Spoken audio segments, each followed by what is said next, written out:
बिस्मिल्लाहिर्रहमानिर्रहीम। स्टूडेंट्स, आज हम DCS के आर्किटेक्चर को डिटेल के साथ देखेंगे और इस चीज़ का डिटेल्ड एनालिसिस लेंगे कि किस तरह से डिफरेंट हार्डवेयर कार्ड्स एक DCS के अंदर आपस में कनेक्टेड होते हैं और कंप्लीट हार्डवेयर आर्किटेक्चर DCS का किस तरह से है। जैसे कि आपको ये फिगर भी नज़र आ रहा है, ये एक सिंपल आर्किटेक्चर है एक सिंपल DCS का, जिसमें एक आपको मेन कंप्यूटर नज़र आ रहा है जिसे इंजीनियरिंग स्टेशन ENG या ह्यूमन इंटरफेस स्टेशन कहा जाता है।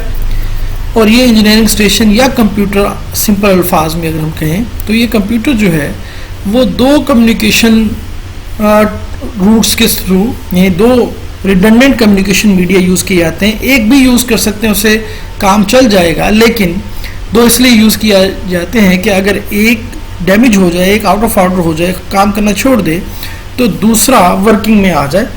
और इस कम्युनिकेशन रूट के थ्रू या कम्युनिकेशन नेटवर्क के थ्रू जो आपका कंट्रोलर है DCS का कंट्रोलर, जिसको आम जुबान में हम PLC प्रोग्रामेबल लॉजिक कंट्रोलर भी कह सकते हैं। एक्चुअली PLC से थोड़ा डिफरेंट होता है, लेकिन हम सिंप्लिसिटी के लिए इसे PLC कह सकते हैं या मेन PLC कह सकते हैं।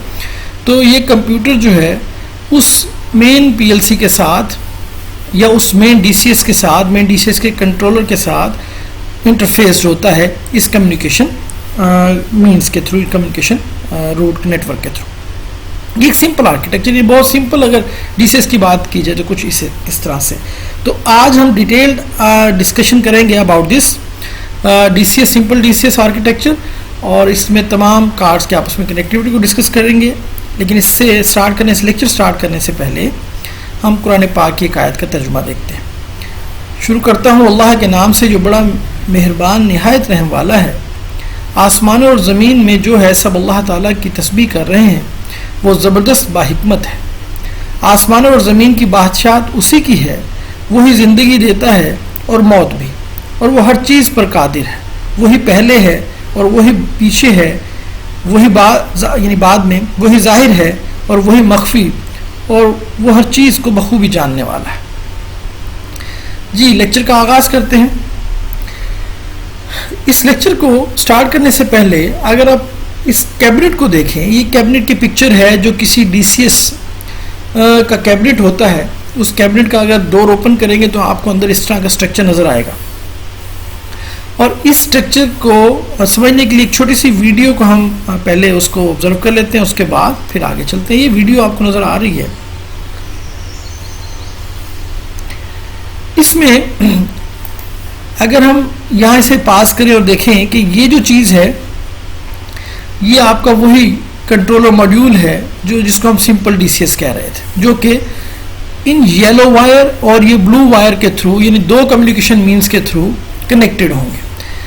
अब ये येलो वायर जो है ये एक कम्युनिकेशन नेटवर्क होगा। अगर ये काम करना छोड़ देगा तो ब्लू वायर जो है वो दो कम्युनिकेशन नेटवर्क होंगे। अब क्वेश्चन ये है कि ये दो येलो क्यों हैं और दो ब्लू क्यों हैं? तो चूंकि हम DCS के अंदर जो डिस्ट्रीब्यूटेड कंट्रोल सिस्टम है, ये बड़ा अहम कंट्रोलिंग पार्ट होता है किसी इंडस्ट्री का, और इंडस्ट्री को हम बंद नहीं कर सकते किसी भी टाइम पे। लिहाजा हम रिडंडेंसी रखते हैं कि DCS की भी हर चीज़ रिडंडेंट है। मतलब उसकी पावर सप्लाई के आपको दो मॉड्यूल्स नज़र आ रहे हैं। ये जो मॉड्यूल नज़र आ रहा है ये पावर सप्लाई मॉड्यूल्स है। एक ख़राब हो जाएगा तो दूसरा वर्किंग में आ जाएगा। ये आपको CPU मॉड्यूल्स नज़र आ रहे हैं, और ये दो CPU मॉड्यूल्स हैं। एक काम करना छोड़ेगा तो दूसरा उसी वक्त उसकी जगह ले लेगा, और इसी तरह हर चीज़ दो दो है। ये आगे दो कम्युनिकेशन मॉड्यूल्स लगे हुए हैं, तो ये भी दो हैं। इसी तरह इनपुट आउटपुट मॉड्यूल्स भी आपको रिडंडेंट नज़र आ रहे होंगे। लाजमी नहीं होता रिडंडेंट करें, लेकिन सेफ्टी के लिए आप रिडंडेंट यूज़ करते हैं कि अगर एक में कोई प्रॉब्लम आ जाए या मेंटेनेंस करनी पड़ जाए तो उसको हम सिस्टम से आउट कर लेते हैं और दूसरे को वर्किंग में ले आते हैं। अब क्वेश्चन ये था कि येलो केबल दो और ब्लू केबल दो क्यों हैं? तो पहली बात तो ये कि येलो और ब्लू तो इसलिए है कि ये दो अलग अलग नेटवर्क्स हैं। एक काम छोड़ेगा तो दूसरा वर्किंग में आ जाएगा, तो रिडंडेंट नेटवर्क्स। लेकिन चूंकि दो CPUs थे तो दो ही येलो केबल्स चाहिए उनको कनेक्टिविटी मेन कंप्यूटर के साथ, और इसी तरह ब्लू वायर भी दो चाहिए क्योंकि दो CPU हैं। तो ये चीज़ तो बहुत अहम है। डिस्कस करते हुए आपको मालूम होगा कि DCS के अंदर रिडंडेंसी चाहिए होती है।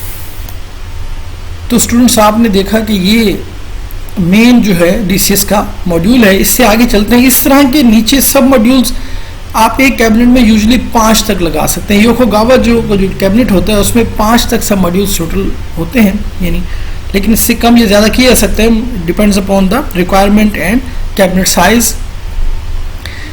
इसमें एक और चीज़ जो बहुत अहम है वो ये कि इन तमाम मॉड्यूल्स को जो पावर सप्लाई हो रही होती है वो राइट पर आपको ये ब्लैक केबल्स नज़र आ रहे हैं। तो जितनी आपके पास ये मॉड्यूल एक पूरा CPU का एक स्ट्रक्चर होगा, यानी PLC का एक स्ट्रक्चर होगा, ये कंट्रोलिंग पार्ट होगा जिसको हम FFCS भी कहते हैं, ये सारे को FFCS कहते हैं। तो FFCS का के जितने मेन मॉड्यूल्स या CPU वाले मॉड्यूल्स और जितने सब मॉड्यूल्स हैं उन तमाम को पावर चाहिए। तो ये एक ब्लैक केबल जो है वो एक वक्त में एक को सप्लाई कर रही होती है, लेकिन ये इस तरह के अगर 5 हैं तो आपको 5 चाहिए होंगे। लेकिन यहाँ पर आपको नज़र आ रहा है कि ये दोनों रिडंडेंट है, यानी पावर सप्लाई भी रिडंडेंट है कि ये 1 2 3 4 5 ये हर एक के लिए अलग अलग पावर सप्लाई हुई है। तो यहाँ रिडंडेंसी नहीं है क्योंकि नीचे 5 है। लेकिन इस तरह का एक मॉड्यूल बाजू का नीचे भी होता है, शायद वो इस वीडियो में आपको नज़र आए। अगर इसको गौर से देखें तो आपको यहाँ ये 2 CPU मॉड्यूल्स नज़र आ रहे हैं और ये 2 कम्युनिकेशन मॉड्यूल्स हैं, और उसमें ये कम्युनिकेशन के जंपर्स हैं जो उन मॉड्यूल्स के साथ कनेक्टेड होते हैं। ये आपको जो कम्युनिकेशन केबल्स नज़र आ रही हैं ये तो नेटवर्क केबल्स हैं, लेकिन ये जो कम्युनिकेशन केबल्स हैं इन्हें हम ESB बस या ER बस कहते हैं। ESB बस और ER बस के बारे में डिटेल में आगे देखते हैं। और इसी तरह ये जो हैं ये आपके एनालॉग इनपुट और डिजिटल इनपुट मॉड्यूल्स नज़र आ रहे हैं। तो ये इनपुट आउटपुट मॉड्यूल्स हैं और ये भी रिडंडेंट होते हैं। और इसमें एक बात बड़ी इंपॉर्टेंट है, ये मॉड्यूल्स 2 में से जो एक काम कर रहा होता है उसकी सेंट्रल लाइट लिट होती है, यानी ऑन होती है, लेकिन जो काम नहीं कर रहा होता है या जो वेट कर रहा होता है, वेट स्टेट में होता है कि अगर ये आउट ऑफ ऑर्डर हुआ तो फिर मैं वर्किंग में आऊँगा, तो उसकी लाइट ऑफ होती है। तो जो वर्किंग में होगा उसकी लाइट ऑन होगी, दूसरे की लाइट ऑफ होगी, और इस तरह से काम चलता रहे। और स्टूडेंट्स ये बैक है उस कंप्यूटर की जो आपका मेन कंप्यूटर इंजीनियरिंग स्टेशन है, या जिसे हम ह्यूमन इंटरफेस स्टेशन कहते हैं। और इसमें आप देख सकते हैं कि वो जो येलो केबल उस मेन कंट्रोलर FFCS कंट्रोलर से आ रही थी, 2 केबल्स आ रही थी। तो ये दोनों केबल्स हैं और दोनों को हमने यहाँ रिप्रेजेंट किया, ये येलो और दूसरी ब्लू आपको नज़र आ रही है। ये दोनों कम्युनिकेशन के लिए है और रिडंडेंसी के लिए कि एक वक्त में एक काम करेगी। और इसी तरह अगर आप यहाँ गौर करें तो इस जो कैबिनेट का यहाँ पर टेम्परेचर एनवायरनमेंट भी साथ साथ मॉनिटर हो रहा है कि अगर ये लिमिट से बढ़ता है तो अलार्म आ जाएगा। यहाँ कैबिनेट के आपको डिफरेंट सब मॉड्यूल्स नज़र आ रहे हैं जो टॉप से बॉटम आपको चलते हुए नज़र आ रहे हैं, लेकिन इनमें CPU मॉड्यूल नहीं होगा।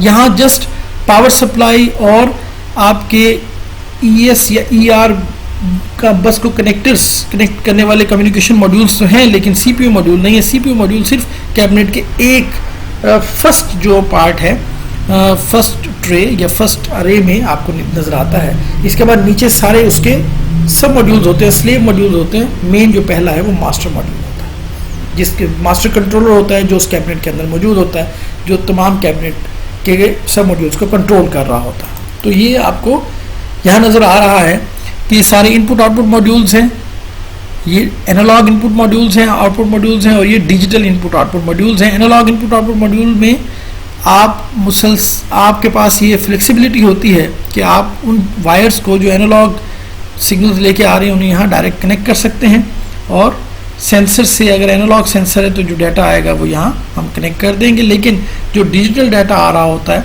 वो आप इन कनेक्टर्स के थ्रू इन मॉड्यूल्स में ले जाते हैं। तो थोड़ा सा डिफरेंस है analog input module output modules में और डिजिटल इनपुट आउटपुट मॉड्यूल्स में जो नज़र आ रहा है। और ये तमाम जो वायर्स डाटा लेके आ रही हैं उनको फिर हम यहाँ से आउट करते हैं कैबिनेट के अंदर से। और स्टूडेंट ये आपको नज़र आ रहा है कि मेन पावर यहाँ है, और आपको नज़र आ रहा है कि यहाँ 3 फेज़ पावर आ रही है, और फिर 3 फेज़ पावर जो है आगे 3 फेज़ डिवाइसेस को ऑन ऑफ कर सकती है, और उस 3 फेज़ पावर से हम एक फेज़ लेके आपके इन मॉड्यूल्स को सप्लाई करते हैं इस कैबिनेट के अंदर। और ये एक रिडंडेंट सिस्टम है, ऊपर भी आपको नज़र आया और ये नीचे भी आपको पावर सप्लाई मॉड्यूल नज़र आ रहे हैं कि अगर एक में कोई फंक्शनिंग ख़त्म हो तो दूसरा फ़ौरन मॉड्यूल्स को पावर देना स्टार्ट कर दे। और ये फ़ैन उस जगह का जो टेम्परेचर है उसको कूल डाउन करने के लिए कैबिनेट के अंदर एनवायरनमेंट को मेंटेन रखने के लिए फ़ैन लगाया गया है। तो इस तरह से हमने कंप्लीट कैबिनेट का स्ट्रक्चर देखा जो कि आपको कुछ यूँ नज़र आ रहा है। तो इसके बाद आगे चलते हैं।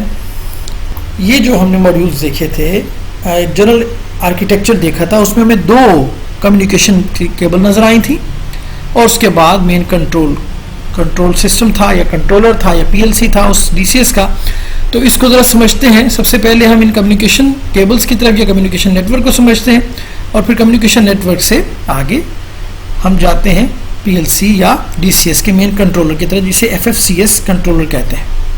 और दूसरी चीज़ जो हम ये कह रहे हैं वो ये कि यहाँ एक इन स्विचेस को पावर सप्लाई की जाती है यूपीएस की मदद से। ये भी बात याद रखने वाली है। अब सिस्टम की जो कॉन्फ़िगरेशन है उसको हमने देखा तो हमें नज़र आ रहा है कि मेन कैबिनेट के अंदर एक मॉड्यूल जो एक कंट्रोल यूनिट था, जो फील्ड कंट्रोल यूनिट था, जिसके अंदर सीपीयू लगे हुए थे, ये CP451 और CP451, उसके साथ आगे सब मॉड्यूल जिन्हें लोकल नोड कहते हैं वो लगे हुए थे और ये आपस में कनेक्ट होंगे ESP बस के थ्रू। लेकिन अगर एक लोकल नोड किसी दूसरे रिमोट लोकल नोड के साथ कनेक्टेड होगा तो हम कहेंगे ये आपका जो कनेक्टिविटी है वो ER बस के थ्रू होगी। दोनों के मॉड्यूल्स के प्रोटोकॉल में थोड़ा सा फ़र्क है और उनके हार्डवेयर में थोड़ा डिफरेंस है, लेकिन मकसद कम्युनिकेशन ही है। और अब देखते हैं कि ये CP451 की डिटेल क्या है। This CPU card supports VNet IP communication.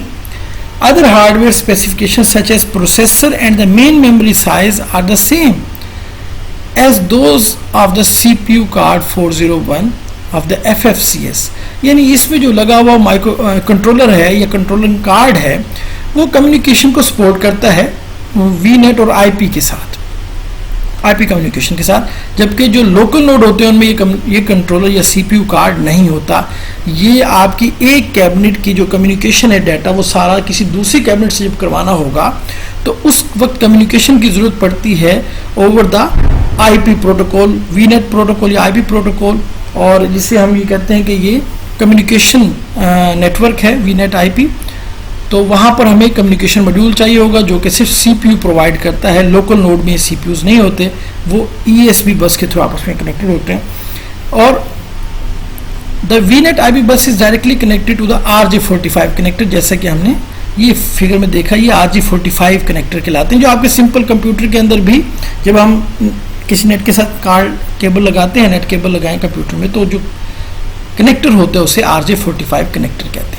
Okay, there is no VNet coupler in the CPU nest, लेकिन यहाँ पे इस तरह का जो हमने देखा, ये यहाँ पे कोई इसके अंदर CPU कपलर नहीं है, ये जस्ट कम्युनिकेशन का मॉड्यूल है। और इसके साथ जो कपलर्स हैं USB बस कपलर्स या जो लोकल कम्युनिकेशन मॉड्यूल्स के साथ कनेक्टिविटी करवा रहे हैं वो ये वाले मॉड्यूल्स हैं जो ERB बस या ESB बस को कनेक्ट करते हैं।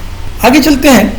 अब हमें जो फिगर नज़र आ रहा है ये फिगर है उस मेन कंट्रोल यूनिट का जिसको हम CPU भी कहते हैं, CP451। इसमें CP451 के अंदर आपको नजर आ रहा है कि 2 कंट्रोल यूनिट्स हैं या CPUs हैं, कंट्रोलिंग कार्ड्स हैं जिनका बार बार तस्करा हो चुका है, बाकी 2 पावर सप्लाईज हैं और फिर आपकी ESP बस और ER बस की कम्युनिकेशन करने के लिए 2 मॉड्यूल्स नजर आ रहे हैं, सारे रिडंडेंट हैं। आगे आपके डिजिटल इनपुट आउटपुट मॉड्यूल्स हैं और एनालॉग इनपुट आउटपुट मॉड्यूल्स हैं, और ये आपकी कम्युनिकेशन मॉड्यूल्स हैं जो किसी रिमोट यूनिट के साथ कनेक्टिविटी करवाएंगे। इसमें जो ये वाला CPU मॉड्यूल है, अगर इसको गौर से देखें तो इसमें ये RJ45 कनेक्टर्स हैं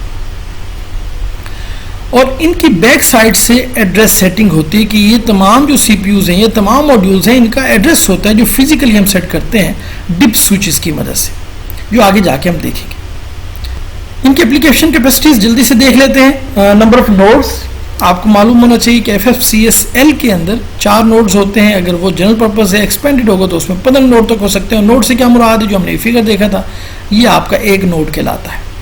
तो ये एक CPU जो है वो 4 नोड्स के साथ कनेक्टिविटी कर सकता है, ये 4 नोड्स को डील कर सकता है। लेकिन अगर हम एक्सपेंड कर देंगे, उसके अंदर एक्सपेंड करने की सलाहियत नॉर्मली 4 है जनरली, लेकिन 15 तक जा सकता है। एक कैबिनेट के अंदर हम वो 4 तक मॉड्यूल्स हो सकते हैं।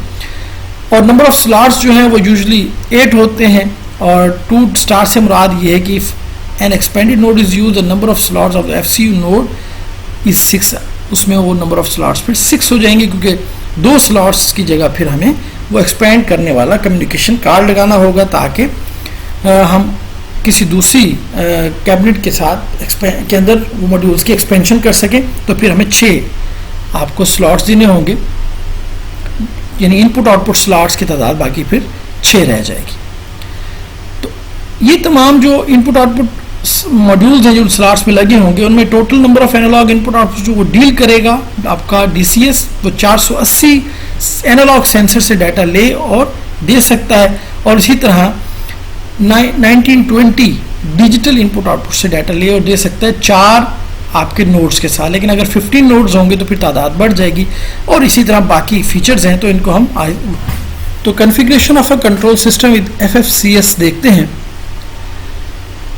इसमें आपको नजर आ रहा है कि जो इंजीनियरिंग स्टेशन है या ऑपरेटर स्टेशन है, ये आपस में तो कनेक्टेड हैं सिंपल नेटवर्क के थ्रू, जिसको हम VNet IP कहते हैं, या VNet नाम रखा हुआ है योकोगावा वालों ने उस कम्युनिकेशन सिस्टम का।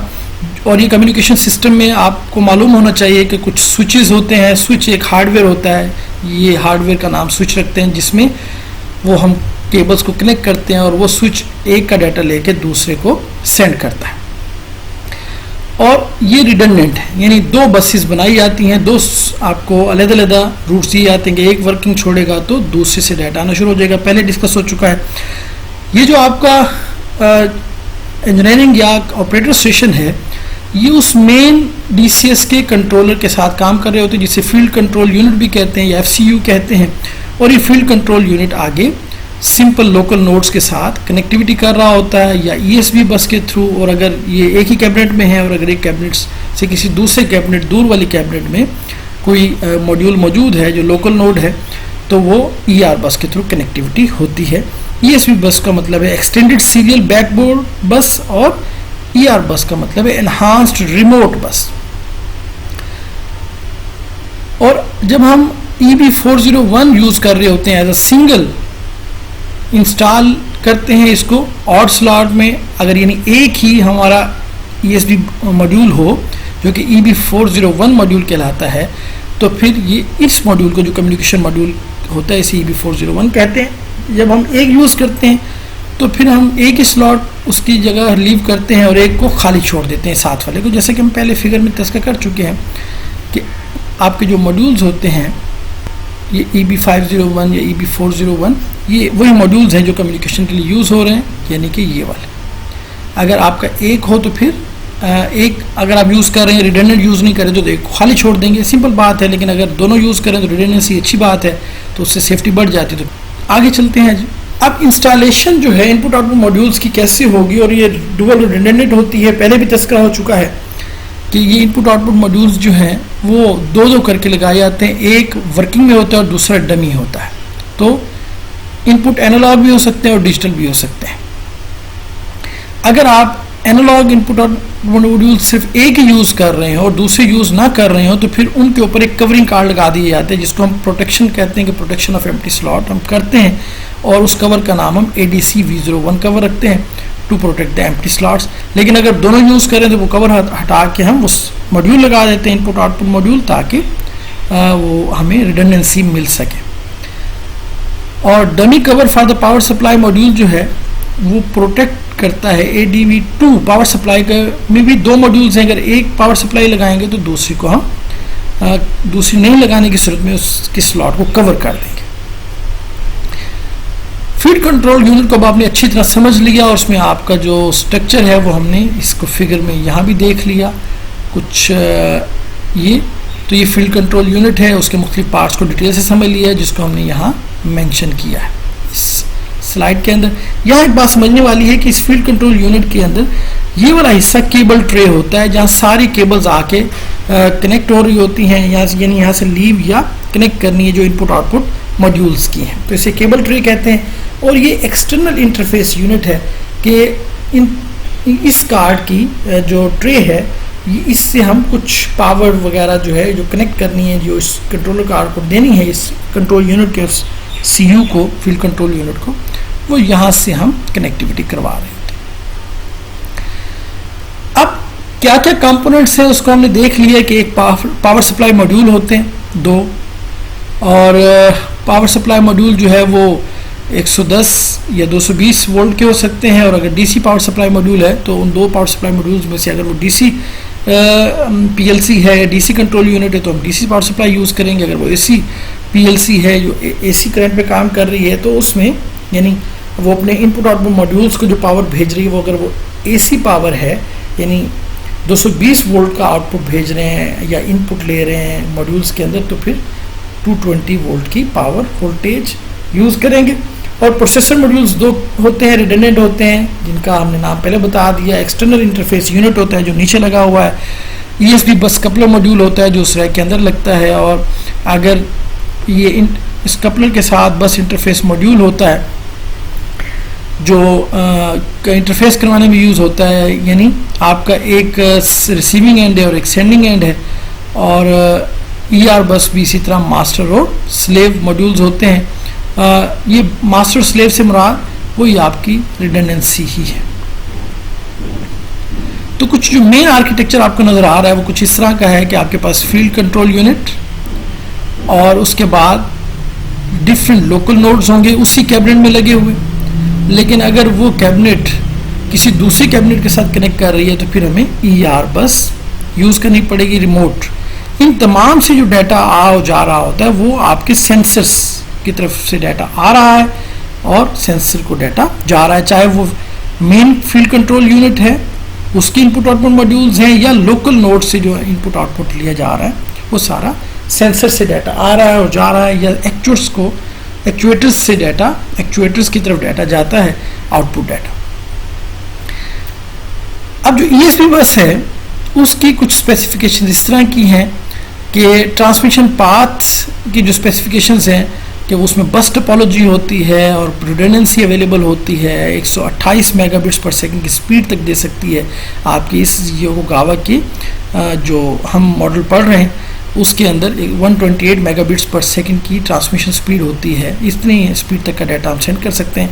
और इसी तरह जो डेडिकेटेड केबल होगी ट्रांसमिशन के लिए उसका नाम रखा गया है YCB301, ये योकोगावा कंपनी प्रोवाइड करती है, और इसकी मैक्सिमम ट्रांसमिशन डिस्टेंस जो होता है वो 10 मीटर से ज़्यादा नहीं होना चाहिए एक ईएसपी मॉड्यूल जो है एक लोकल नोड से दूसरे लोकल नोड तक। लेकिन अगर इससे ज़्यादा डिस्टेंस है तो फिर हम ईआर बस यूज़ करते हैं और जिसका जो डिस्टेंस है वो 2 किलोमीटर तक हो सकता है। बाकी प्रॉपर्टीज़ उसी तरह से हैं कि यहाँ रिडंडेंसी अवेलेबल है, बस टोपोलॉजी है, 10 मेगाबिट्स पर सेकंड की स्पीड यहाँ भी होती है, और यहाँ कोएक्सियल केबल यूज़ करते हैं। ये जो केबल है डेडिकेटेड है, कोएक्सियल नहीं होती, लेकिन ये कोएक्सियल केबल है जिसकी लेंथ ज़्यादा हो सकती है।